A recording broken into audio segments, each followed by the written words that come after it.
All right, super. Let's get started. Thank you for joining another Into the Block webinar, where we try to discuss some of the hottest topics in crypto and DeFi. This time around, we're gonna talk about a new thesis that we sort of developed internally, and it's become one of the most interesting topics of debate lately. That is what we call the emergence of DeFi MicroPrimitive. It's a new trend in DeFi. It's something that, for the most part, uh, everyone acknowledges that exists, but there hasn't been a lot of public discussions about it. I recently published an article in CoinDesk about this, and it was very well received. So we thought that it would be a good topic for a webinar.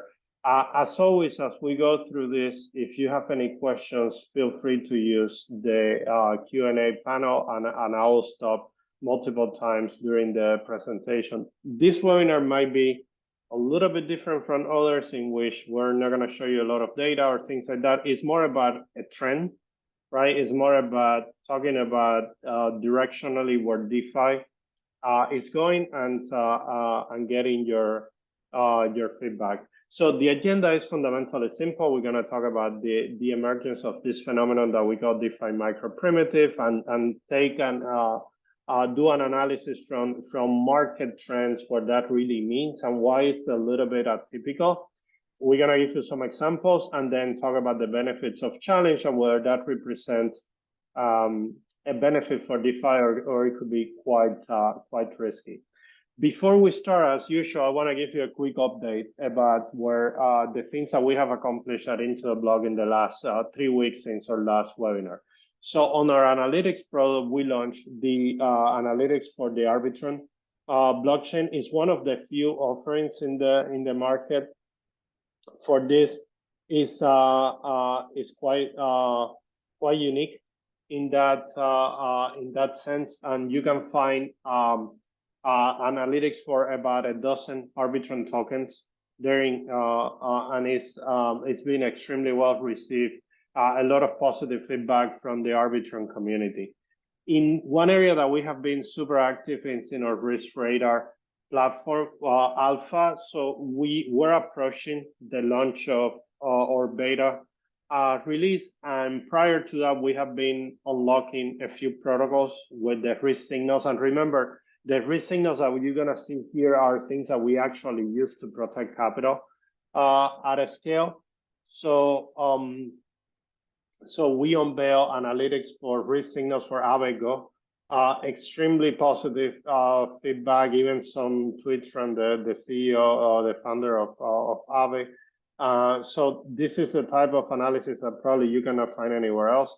And very timely, we unveil a set of risk signals for Curve. It literally covers all the pools in Curve across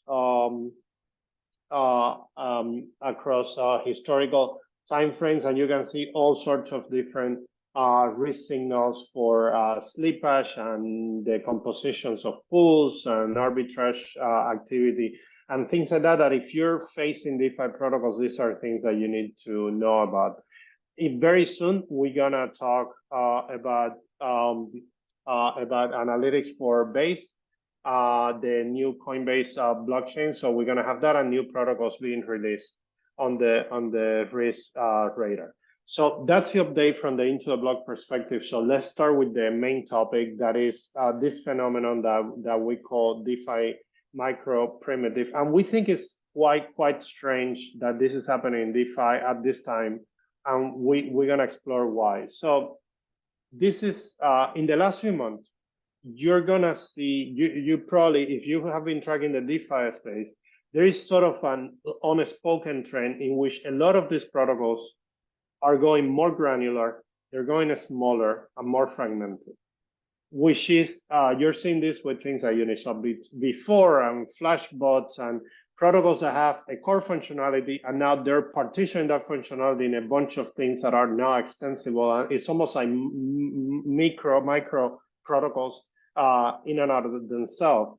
which is why unique. Now, why is this interesting, right? Like this has happened in many other industries before. So why don't we consider this particularly interesting?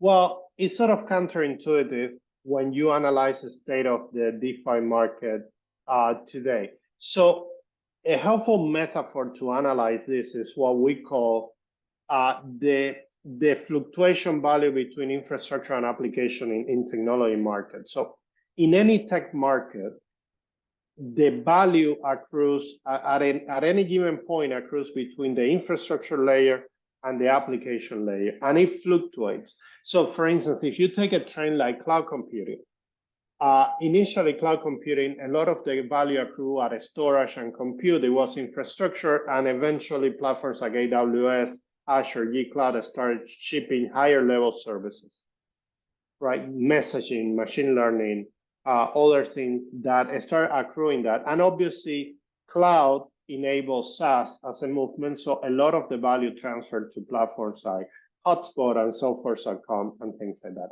If you take a market like mobile, it was the opposite. The value started accruing at the application layer first with a few apps, and eventually there were a number of platforms for the mobile space that emerged. So it goes in cycles like this. It fluctuates from application to infrastructure to applications to infrastructure across the life cycle. Now, DeFi has been fundamentally infrastructure. So we have been focusing on building automation and core financial primitive for the last 2-3 years.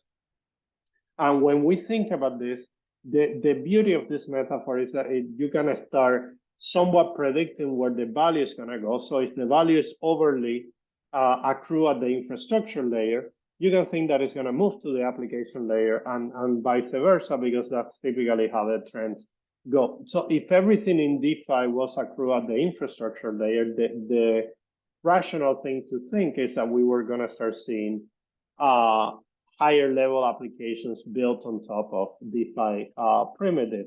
And when you look at the DeFi stack today, this is a very helpful thing from Multicoin that is 2 years old and is still quite current. But the value has accrued disproportionately in 3 main trends, right?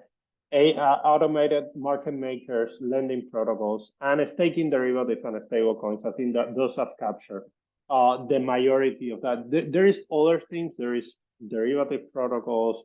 There are all sorts of other primitives, but AMMs, lending, and fundamentally staking derivatives like Rocket Pool, like Lido, and things like that, they have captured the bulk of the value in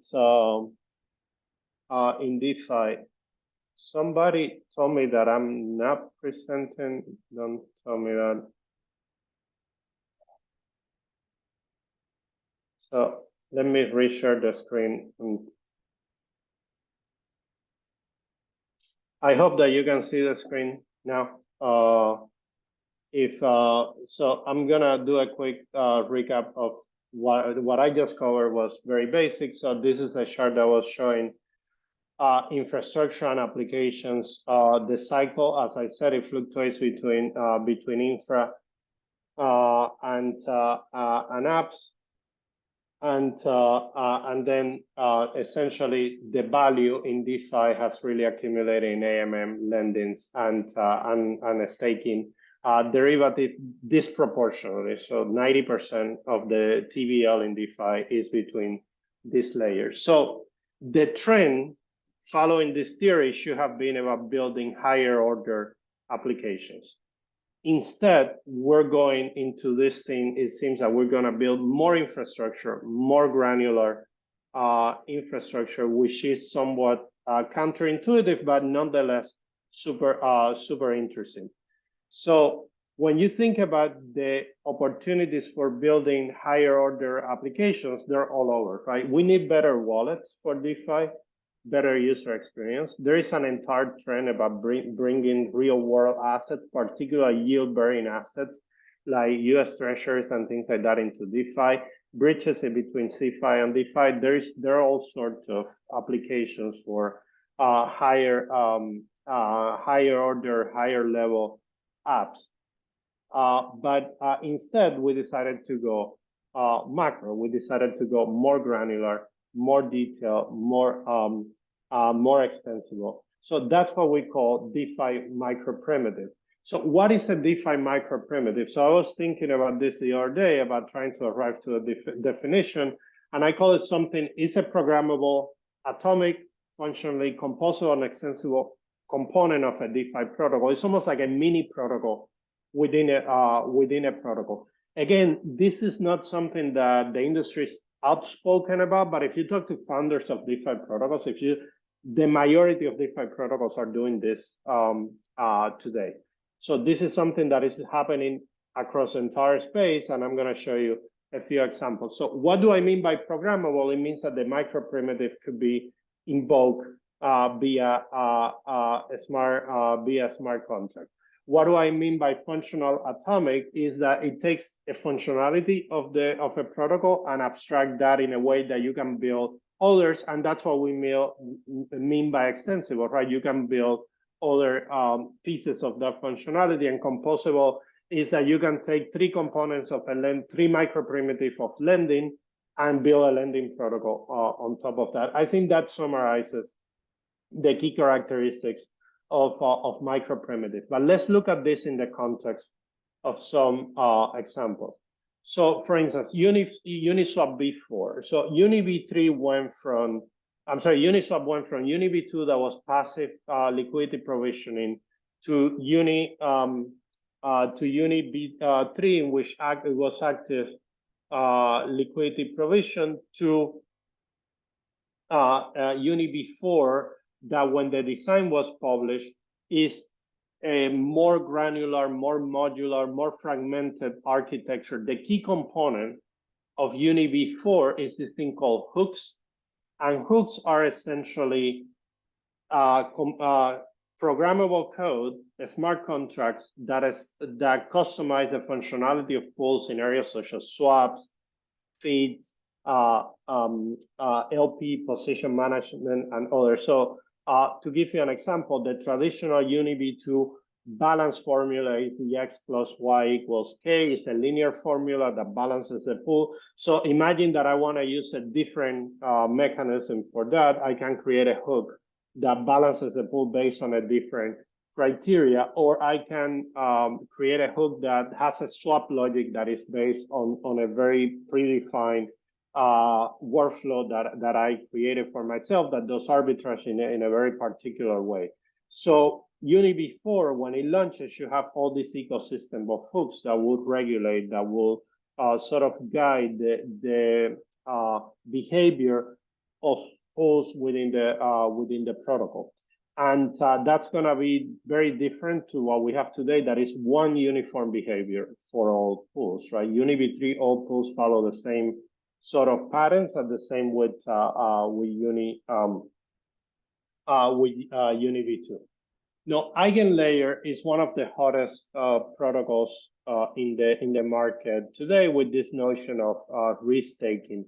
So even though restaking is been like the thing that EigenLayer is known for, is way more than that. So EigenLayer is trying to reuse the security of Ethereum, right, into all sorts of primitives that can be used to build higher level functionality. So a way to think about an EigenLayer is almost like a middleware marketplace in which you have all these extensible components that can be used to build other functionality, but that they use the security of Ethereum via a restaking protocol. So you don't have to bootstrap a lot of liquidity or build a large network of validators to have inherent security. You can use EigenLayer, give you the security of Ethereum to be able to build those higher level functionalities. So a clear example is in any proof of stake network today, all the validators follow the same set of principles. So if I'm in Ethereum, all the validators behave the same way. If I'm in Arbitrum, or Solana, they behave the same way. EigenLayer, it gives you the ability to decompose that, and you can have validators that use 2 or 3 components and another validator that use 3 or 4 components, and they're fundamentally different, but they inherit security properties are the same. And that's a micro-primitive. Just a Uniswap hooks is a micro-primitive. It's a micro-functional component within Uniswap. All these components are micro-primitive for validators for in the context of ILayer. Flashbots is probably one of the most interesting examples of micro-primitive because it's in production, right? So Flashbots is getting more and more fragmented, more and more smaller with every granular with every release. So with MEV Boost, the release that was done when Ethereum transitioned to proof of stake, Flashbot. So in the MEV Get, the previous version of Flashbot, the proposing of blocks and the building of blocks was the same component. With MEV Boost, Flashbot attempted to decompose it. So we have components now that build blocks called builders, and other components that propose blocks that are relayers. And this was based on Vitalik's vision of decomposing those two. It's not fully decomposed, but it's going that way. Now, in the next release of Flashbot is based on this thing called Swath, that essentially is an architecture that decomposes the entire stack even more. And it has all sorts of components, including a unique mempool for expressing MEV preferences. But one of the most interesting things is this component called the optimal execution market, in which if I'm an MEV executor, I can provide any level of logic for executing a trade that captures MEV and what goes to me versus what goes to other parties, and it's going to have an open marketplace of these things in which any party can express their preference. And so before, if I wanted to do this, I needed to build on top of Flashbots and build all sorts of mechanisms. Now I can just build a micro-primitive and plug it into the protocol. Now, everything that I shown you so far is very functional, very micro-primitive at the core of a protocol. An example that is not spoken about too much, but I find it quite interesting, is Maker, because Maker is building micro-primitive, is fragmenting the protocol even more at the governance and tokenomics layer. So a few weeks ago, they approved this thing called the Endgame, which is a multi-year roadmap for MakerDAO. And one of the proposals in the Endgame is the creation of this thing called sub-DAOs that are mini DAOs that have their own governance economics, right, within that DAO, but they also inherit a lot from the Maker main DAO. So it's a micro-primitive play on governance and tokenomics. But the interesting things are that with the sub-DAOs, we have seen protocols like Spark and emerge with very good traction, which is quite interesting because it's something that wouldn't have been possible before because everything was within the main Maker DAO. Now, there are many other examples. So Morpho, the protocol that is sitting on top of Aave and Compound, is launching a new version called Morpho Blue that is going to be, it has essentially the most granular decomposed DeFi protocol, all these micro-primitives that you can use to build other protocols. Euler, the protocol that eventually, unfortunately, got hacked earlier this year, is working on a V2 version that is, full of micro-primitive. And there are examples on this on Axelar, on bridges, on derivatives. There is, everywhere you look, you're seeing protocols going more granular, going smaller, and obviously in that sense more fragmented. Now, this is quite interesting because there is a lot of positive to this, but there is also a lot of challenges if we can use that term. So when you look at, as we mentioned before, the trend towards going smaller is not very trivial, right? Like everything pointed that we achieved this foundation with DeFi, we should be building all higher order applications, and instead what we're doing is building more infrastructure. So what does that mean? So the benefits of this is that we think DeFi is going to get richer in features. it's going to get more composable. So you're going to have the ability of plugging in or building or composing all to this microprimitive into higher order functionality. We think it could lead to fewer forks, because now if I want to add something to Uniswap, I can just create a hook. I don't need to fork it. So we think that there is a path in which there will be fewer forks. The functionalities should be richer, but there is also plenty of challenges. By far, the biggest one is security, right? Like if you fragment this, if now everybody can write a smart contract and plug it into the protocol, that means that the attack surface, it just got like, super larger, exponentially larger. And you can think of, a Uniswap with 10,000 hooks, how many of those could be vulnerable? So the number of attacks and things like that could get higher. It definitely got way more complex. So if you follow traditional software architecture, there has been a trend in distributed systems in the last few years called microservices, in which we move from monolithic APIs to more decomposed, functional, smaller primitive for services, and the companies that have embraced that, think about all the large tech companies. One of the things that is very good in terms of agility and all that, but it makes the architectures exponentially more complex. And I think this is going to happen here too. Like now you have a bunch of microprimitives that you need to understand and you need to interact with. And the space, DeFi is quite fragmented as it is. Like we think it's probably going to get more fragmented with this, which from the market standpoint is we don't know, right? That if it's good or not. Now, so in general, how do you think about this? So DeFi microprimitive will increase DeFi. You want to see more functionality, because before you needed to build an entire protocol and things like that. Now you can, just ship functional pieces that achieve what you're trying to do. Now, but what is happening is that we're going deeper into the infrastructure layer. And I think DeFi needs to attract users to build higher level use cases and interfaces, but instead we're going to go deeper into the infrastructure. So sometimes I wonder if we're building more infrastructure for infrastructure's sake, right? Like it's something that at least is worth debating. So to summarize this, and I'll go to questions, and there are a few. So microprimitives are a term that we quoted that is about building a more modular, granular programmable units within DeFi. This is happening all across the space.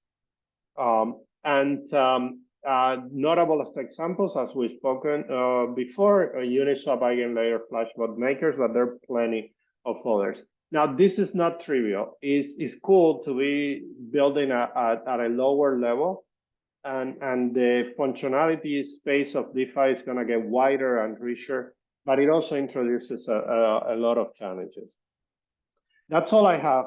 So I was able to do this in 27 minutes. So for the next webinar, our head of research, Lucas Sotomuro, is going to talk about risk management in the context of institutional DeFi adoption. Please register for this. He's gonna show a lot of best practices and things that we have learned in managing capital in DeFi at a large scale. The link for the webinar is in the chat window, so we can you can register there. So with that, I would like to go to questions. So Andreas has a couple of questions. So he said, can you maybe give an end judgment of how much development have been going on in the DeFi space in the last 2 years? Meaning it's increasing and it's expecting to grow. Yeah, look, if you take a 2-year time frame, the growth of DeFi has been astonishing. Right? In 2021, beginning of 2021, the TVL was something like 50-60 million, and it has increased tremendously. But obviously, there has been a lot of challenges. Last year, a lot of the large participants in DeFi collapsed, right? Like firms like Celsius and Three Arrows and things like that, Alameda, that were active participants in DeFi. And even though DeFi looked good from the fact that the resiliency, the space was indirectly hurt. Now, do I believe? Obviously, we're super long DeFi. We think their teams building amazing stuff. Obviously, all the core blue chip protocols continue to evolve. Aave, Maker, Compound, Curve. We're seeing emerging areas like derivative. We're seeing protocols into new blockchains. So Base has been a tremendous success so far. The Aptos and Sui ecosystems are looking like they're going to grow, and they're going to invest quite a bit on that. So there is a lot of innovation happening in DeFi, but obviously, like everything else in the crypto market, today are not the greatest day. The second question that Andreas has is he asks if MicroPrimitive is just a way to add new functionality that is not possible in the main protocol. Yeah, I mean, there is some of that, but it's just not that, right? Because in order to enable MicroPrimitive, these protocols have to re-architect themselves to expose all these areas of extensibility. But what is fascinating to us, and it's something why we decided to write about it, is that it's happening across the board. Like nobody said DeFi is going to make MicroPrimitive. All these teams suddenly decided that was a way to go, and that's what we think the trend is quite organic and quite interesting.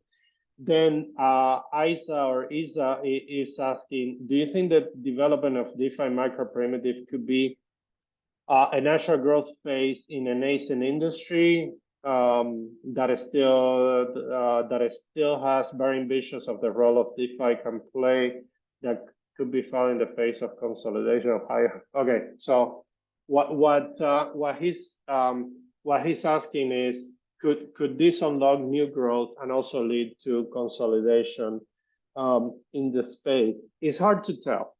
So I think functionality-wise, MicroPrimitive is going to make DeFi for sure. That there is, I think Uniswap before with hooks is going to be a richer version than Uniswap V3. How that translates into the evolution of the market, I don't know. It could be that unlocks all sorts of new applications that are being built. It could be that that doesn't happen, and it's just more, the adopters are more or less the same demographic. I do hope that at the same time that we're working on this lower level infrastructure, there are teams working, wish that there are more teams working on higher level applications and things like that to increase adoption. Certainly there is some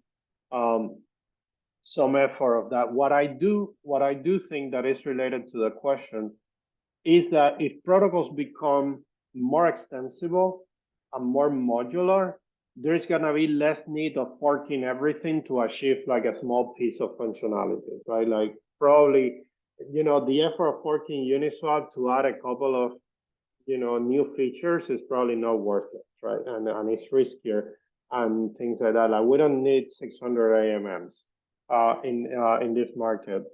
So I think eventually the market will drive some level of consolidation there.